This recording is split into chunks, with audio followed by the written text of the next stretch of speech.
В рамках рабочего визита в Россию заместитель министра иностранных дел Алмаз Имангазиев провел встречу с представителями кыргызских диаспоральных объединений.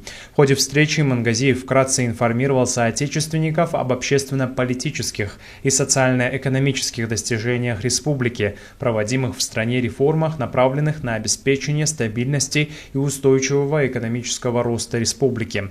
Обратил внимание на предпринимаемые меры внешнеполитического ведомства по защите прав и интересов кыргызстанцев, временно пребывающих или осуществляющих трудовую деятельность на территории России. В частности, была предоставлена подробная информация о возможности урегулирования правового статуса иностранных граждан до 10 сентября. Он призвал соотечественников к активному взаимодействию в рамках информационной и разъяснительной работы среди граждан. Представители кыргызской диаспоры поделились актуальными проблемами, с которыми сталкиваются соотечественники в связи с изменениями в миграционных процедурах. Заместитель министра и руководители загранучреждений республики предоставили исчерпывающие ответы на все вопросы соотечественников.